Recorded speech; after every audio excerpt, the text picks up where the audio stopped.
आज हम लोग फिजिक्स सेकेंड पार्ट की यूनिट 6 ऑप्टिक्स का chapter 9 ray optics and optical instruments पढ़ेंगे। तो सबसे पहले हम जानेंगे कि ऑप्टिक्स या प्रकाशिकी किसे कहते हैं। तो देखो, विज्ञान की वह शाखा जिसके अंतर्गत हम प्रकाश के गुणों एवं उनके प्रभाव का अध्ययन करते हैं, ऑप्टिक्स कहलाती है। इसके दो भाग होते हैं, एक रे ऑप्टिक्स या ज्योमेट्रिकल ऑप्टिक्स और दूसरा फिजिकल ऑप्टिक्स, भौतिक प्रकाशिकी। सबसे पहले हम किरण प्रकाशिकी समझते हैं कि इसमें हम प्रकाश का संचरण सरल रेखा में मानकर उसे किरण के रूप में प्रदर्शित करते हैं और फिर उससे छाया का बनना, परावर्तन, अपवर्तन, वर्ण विक्षेपण आदि का हम अध्ययन करते हैं। भौतिक प्रकाश की जो फिजिकल ऑप्टिक्स है, इसके दो भाग होते हैं, एक है तरंग प्रकाश की और दूसरा है क्वांटम प्रकाश की। तरंग प्रकाश की वेव ऑप्टिक्स, इसके अंतर्गत हम प्रकाश को तरंग मानकर व्यतिकरण, विवर्तन, ध्रुवण आदि का अध्ययन करते हैं, जबकि क्वांटम ऑप्टिक्स के अंतर्गत प्रकाश को कण या फोटोन मानकर प्रकाश वैद्युत प्रभाव, कंपटन प्रभाव आदि का अध्ययन करते हैं।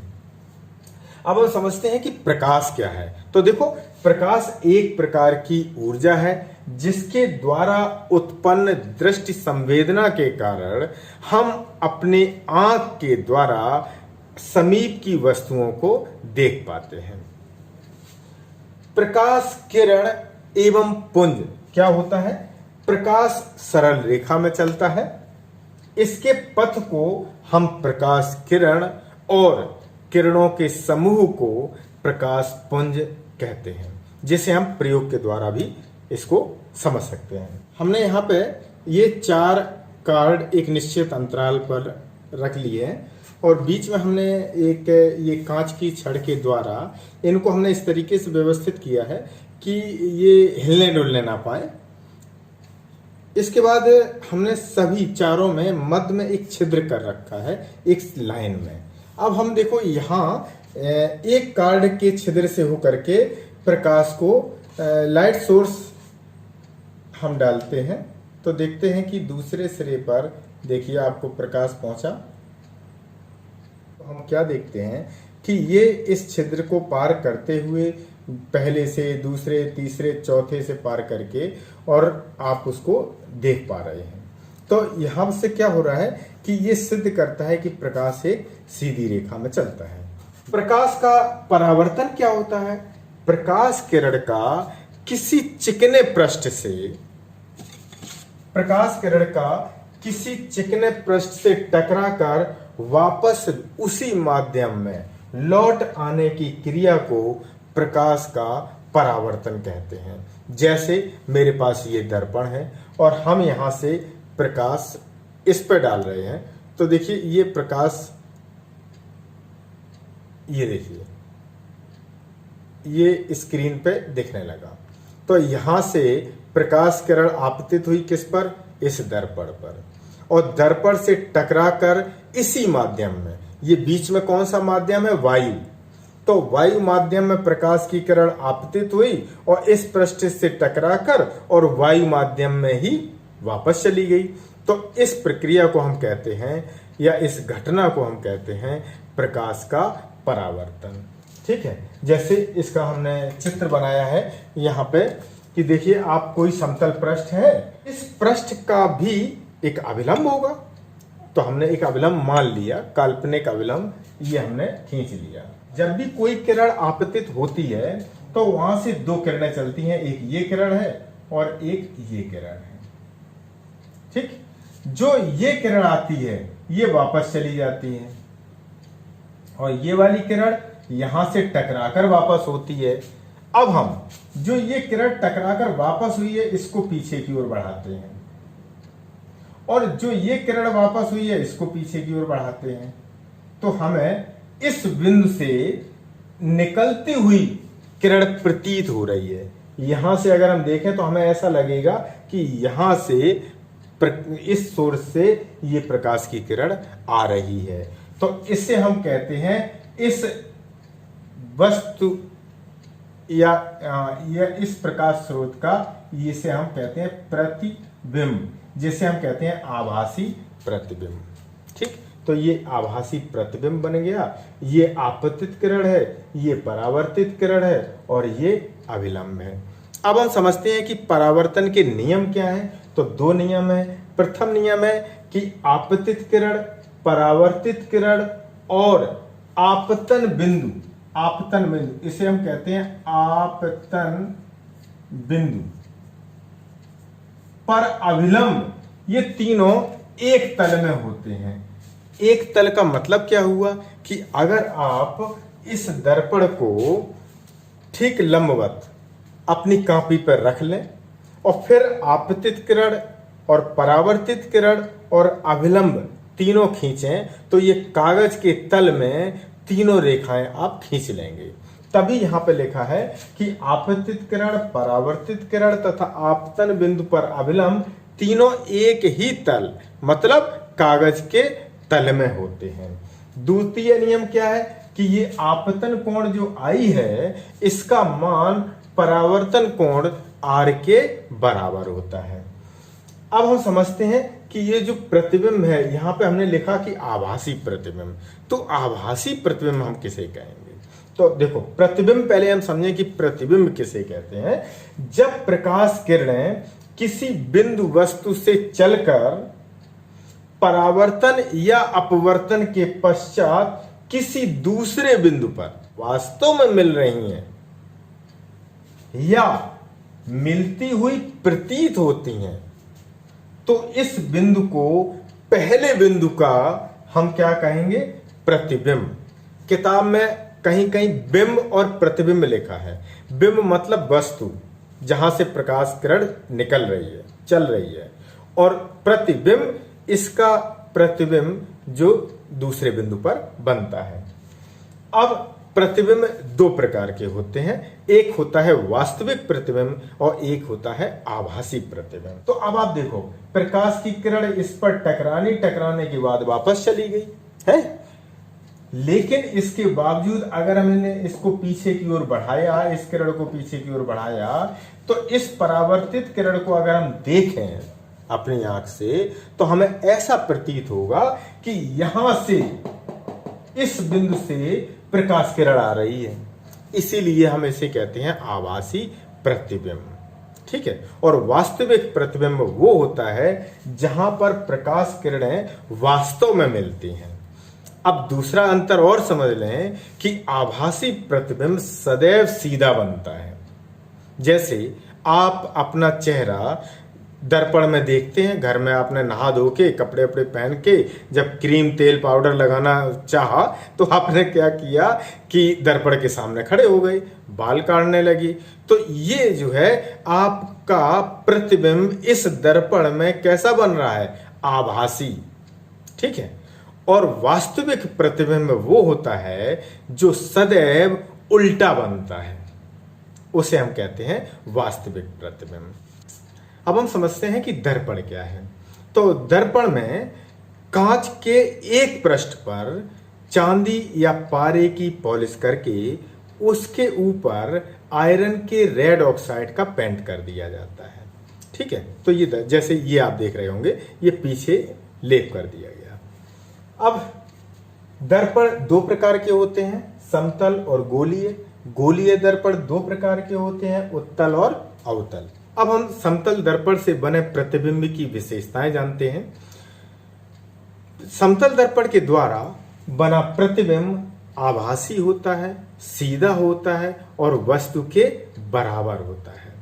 दूसरा, दर्पण से वस्तु व वस्तु की प्रतिबिंब की दूरी समान होती है।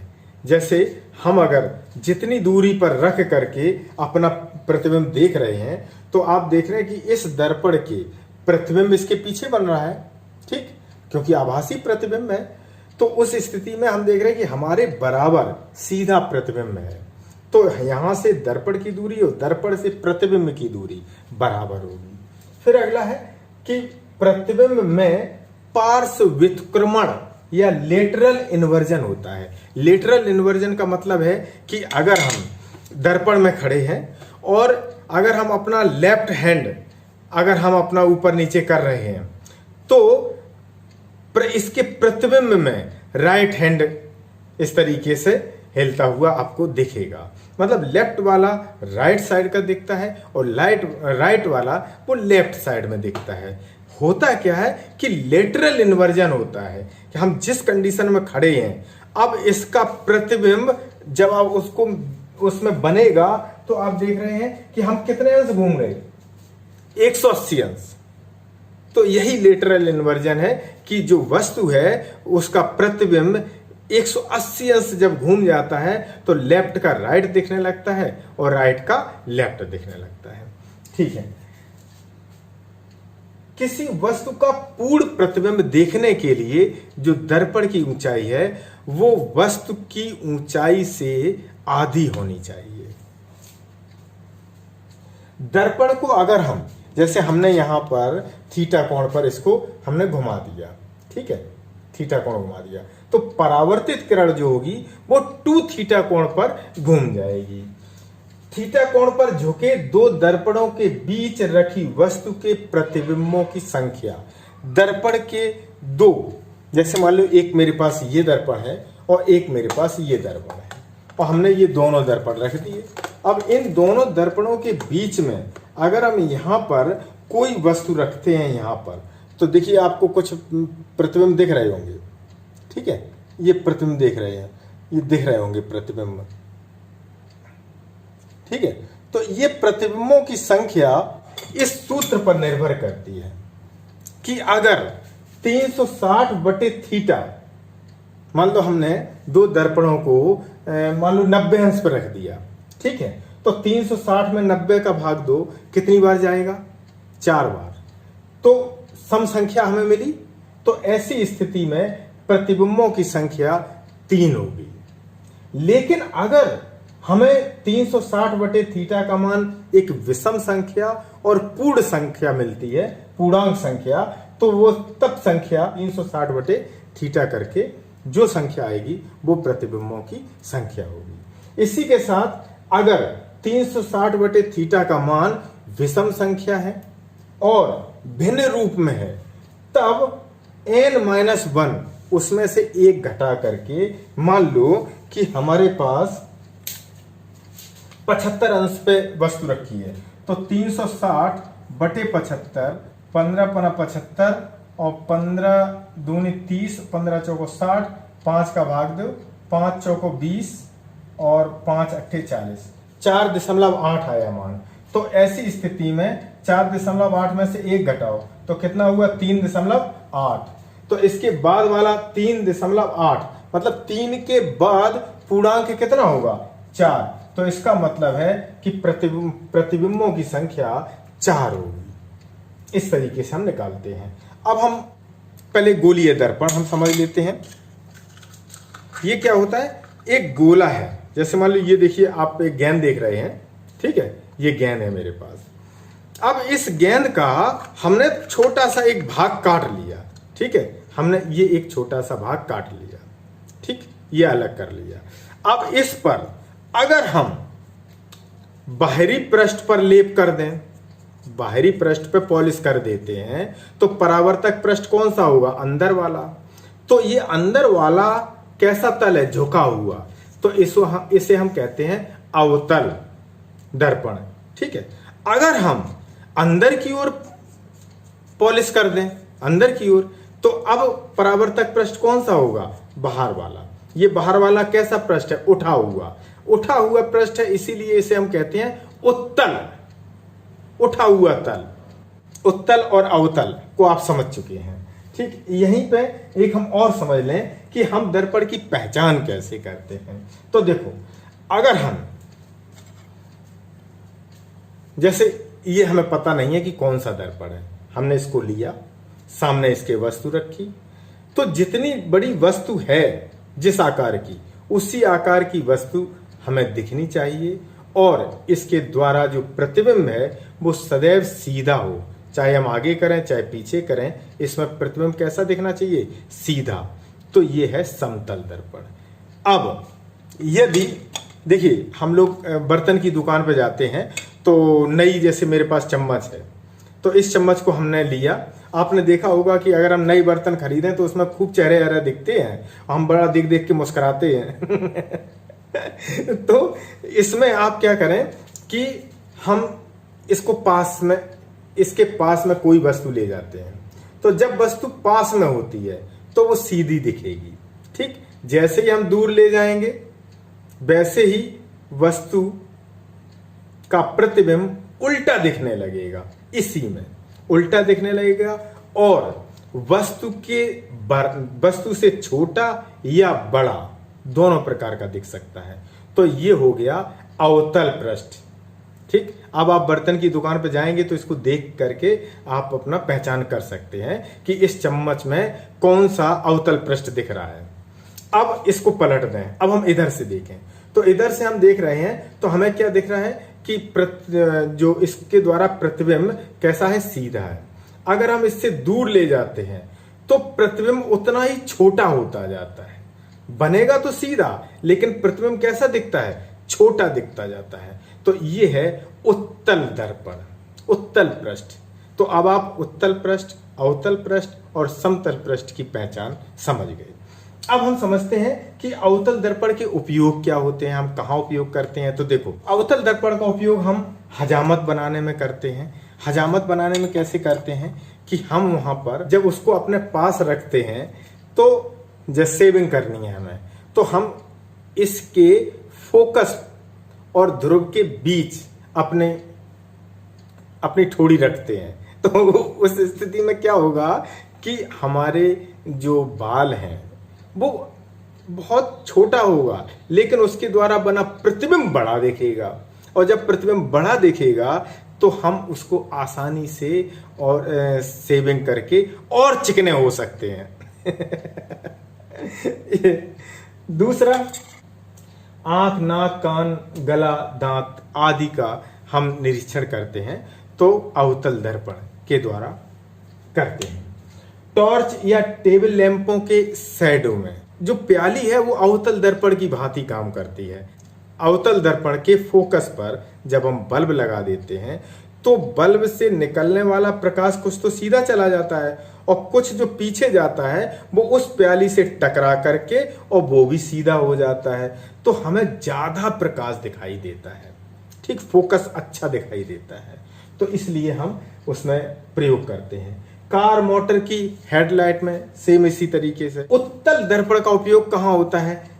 स्ट्रीट लाइट में। स्ट्रीट लाइट माने जो गली में आपने देखे हुए हैं बड़े बड़े खम्भों पे जो है सोडियम लैंप लगा देते हैं या और भी जो भी बल्ब लगाते हैं, तो उसमें एक प्लेट लगी होती है ऊपर साइड में, जैसे ये रॉड लगी है जलने वाली, उसके ऊपर एक प्लेट लगी होती है, वो उत्तल दर्पण की भांति काम करती है। जिससे क्या होता है कि वहां से जो प्रकाश निकलता है, कुछ प्रकाश सीधा निकलता है और कुछ पीछे दर्पण पर टकराता है तब वापस होता है, तो उसको फैल जाता है वो प्रकाश। तो गली में अगर एक लैंप लगा है तो उसका प्रकाश बहुत दूर तक फैल जाता है।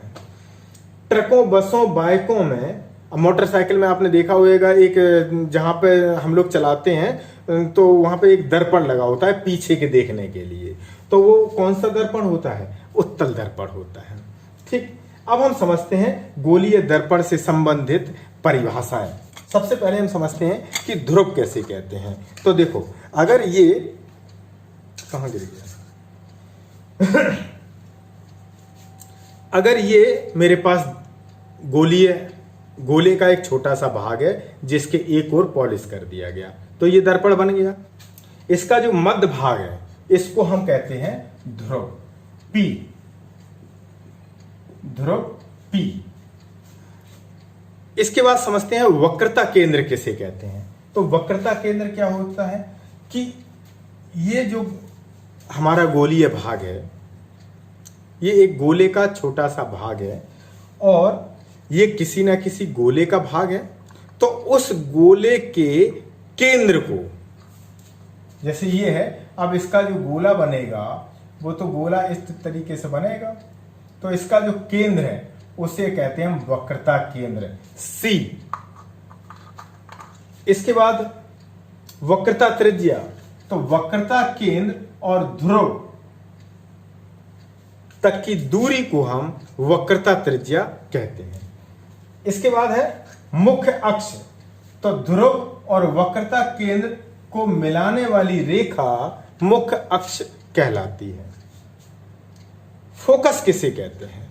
फोकस, तो देखो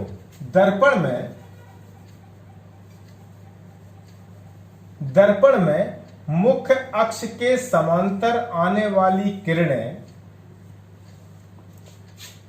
दर्पण से परावर्तन के पश्चात जिस बिंदु पर वास्तव में मिलती हैं या उत्तल दर्पण में, ये ध्रुव P है और ये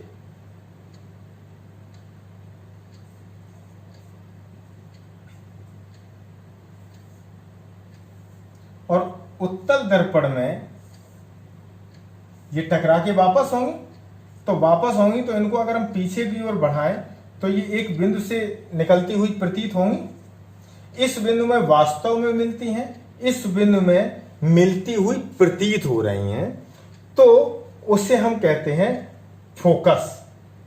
इसे हम कहते हैं फोकस। अब फोकस दूरी किसे कहते हैं? ध्रुव से लेकर फोकस तक की दूरी को हम फोकस दूरी कहते हैं। अब फोकस तल, फोकस से मुख्य अक्ष के लंबवत गुजरने वाले तल को फोकस तल कहते हैं। अब हम समझते हैं कि दर्पण से दूरियां नापने की चिन्ह परिपाटी क्या है।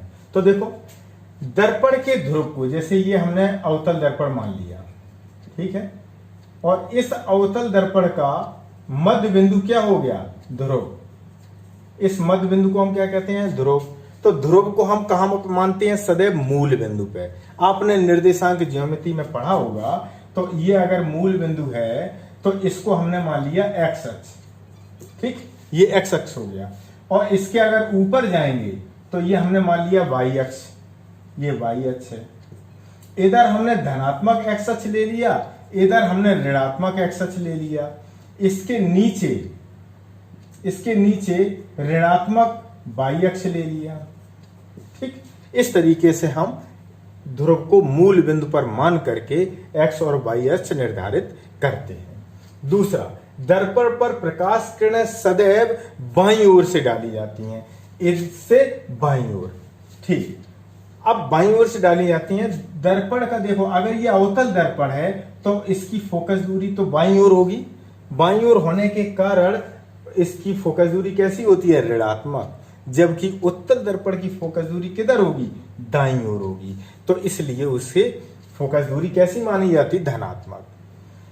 अब गोलीय दर्पण से प्रतिबिंब का बनना, आखिर उत्तल दर्पण या अवतल दर्पण से प्रतिबिंब कैसे बनते हैं? तो उसके लिए हम समझते हैं, ये 3 नियम दिए गए हैं। और इन 3 नियम में पहला नियम है कौन सा? कि मुख्य अक्ष के समांतर आने वाली किरणें, जैसे ये अवतल दर्पण है और इस अवतल दर्पण में ये ध्रुव है और ये वक्रता केंद्र C है, इसको मिलाने वाली रेखा क्या हो गई? मुख्य अक्ष। अब इसमें क्या गया? मुख्य अक्ष के समांतर आने वाली किरणें, ये मुख्य अक्ष के समांतर आने वाली किरणें हैं, दर्पण से परावर्तन के पश्चात कहां से होकर जाती हैं? दर्पण से परावर्तन के पश्चात ये फोकस से होकर जाती हैं। यहां से जाएंगी और कहां से होकर निकलेंगी? फोकस से होकर के, या फोकस से आती हुई प्रतीत होती हैं उत्तल दर्पण में। दूसरा नियम, मुख्य फोकस से होकर जाने वाली, जैसे ये अवतल दर्पण है, अब इसमें मुख्य फोकस ये है, ये फोकस है और ये C है। अब फोकस से होकर के जाने वाली किरणें